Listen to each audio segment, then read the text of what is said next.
Aí entra a experiência de quase morte ou de morte, seja lá como a gente queira chamar isso. O que é que eu vi muito claramente, né? Que eu sempre que posso digo isso com o intuito de ofertar sementes para que as pessoas reflitam, né? Esse eu da gente, do jeito que ele está funcionando agora, quando o corpo da gente morre, o eu continua ininterruptamente funcionando do jeito que estava funcionando quando o corpo estava vivo. Então esse eu da gente, ele não para ainda que o corpo morra. Uhum. Em algum momento dessa história passa o filme da sua consciência. Aí esse filme é interessante.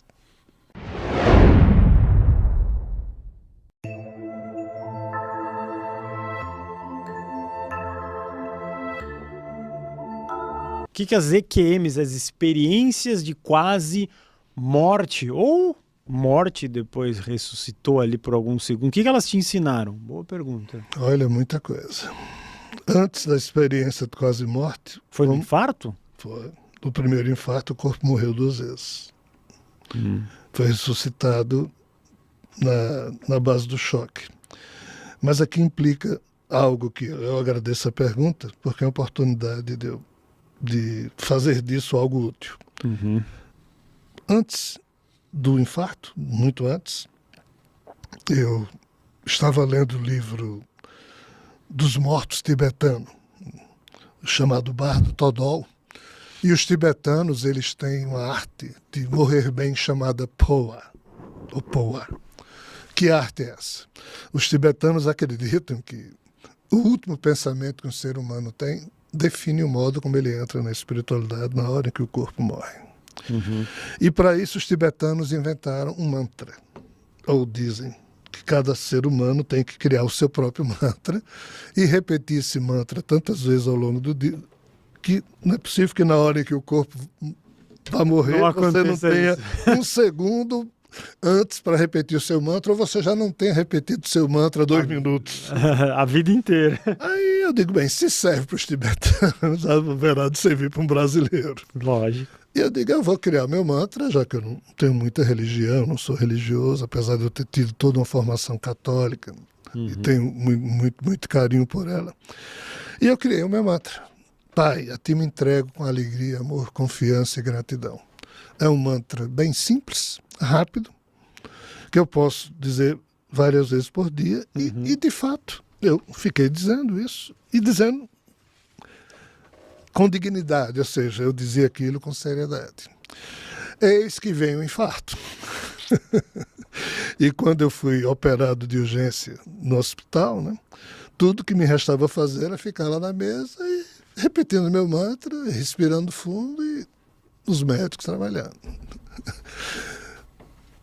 Não deu outra. O corpo morreu. E aí entra a experiência de quase morte ou de morte, seja lá como a gente queira chamar isso. O que é que eu vi muito claramente, né? Que eu sempre que posso digo isso com o intuito de ofertar sementes para que as pessoas reflitam, né? Esse eu da gente, do jeito que ele está funcionando agora, quando o corpo da gente morre, o eu continua ininterruptamente funcionando do jeito que estava funcionando quando o corpo estava vivo. Então esse eu da gente, ele não para ainda que o corpo morra. Em algum momento dessa história passa o filme da sua consciência. Aí esse filme é interessante. Por quê? Porque além do mantra, eu estava treinando outras disciplinas da arte de morrer bem, então todo dia eu me imaginava, se eu morrer hoje, vou estar bem, estou limpo, tenho algo mal resolvido com alguém, tenho raiva de alguém.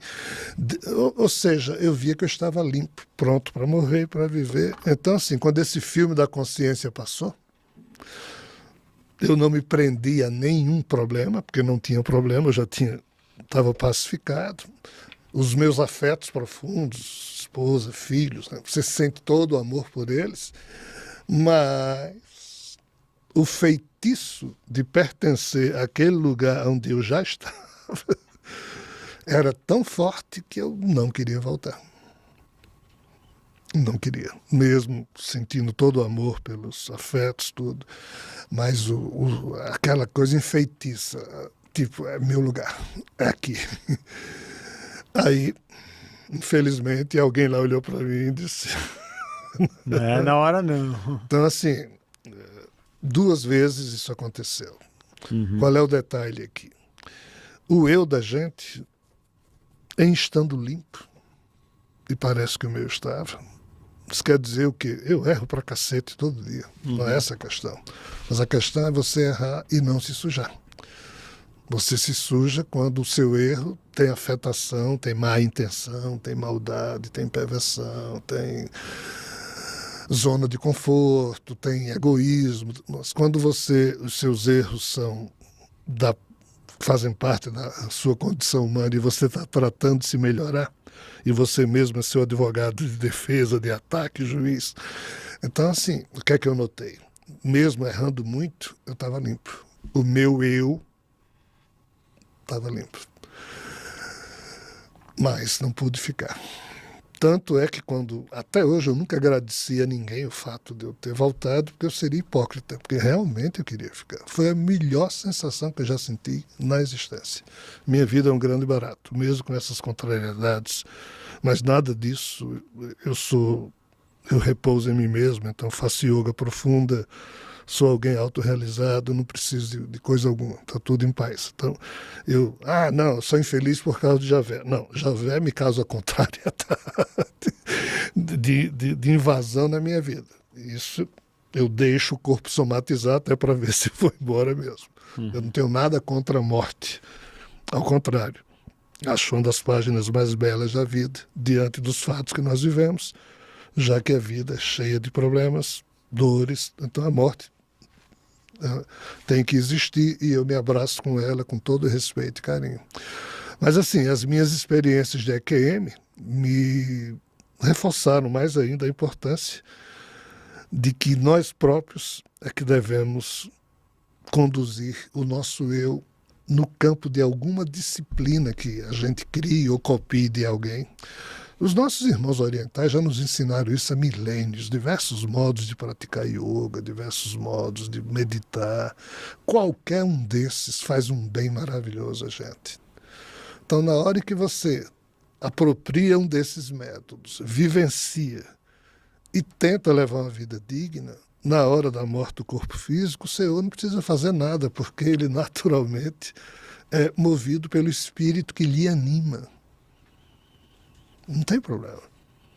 Agora, se você é pé da vida com fulano, se você tem ódio por Beltrano, se você é apegado ao meu carro, quem vai ficar com o meu carro se eu morrer? Essas coisas bobas, na hora que o filmezinho de consciência passa, aí aparece fulaninho ali que você detesta fulaninho. Se você se fixar, você não vê o mundo espiritual. Aí você não se sente em lugar algum, você continua se sentindo na Terra, ainda que seu corpo esteja morto. Mas aí o seu eu espiritual vai pensar que está vivo, porque você ainda está com ódio daquele fulano que pertence à cultura das memórias emocionais daquela vida. Aí você, entre aspas, fica nesse pesadelo até se esgotar as memórias referentes a esse problema. Então, assim, o eu da gente continua a existir ininterruptamente, consciência e corpo. É importante que a gente saiba disso.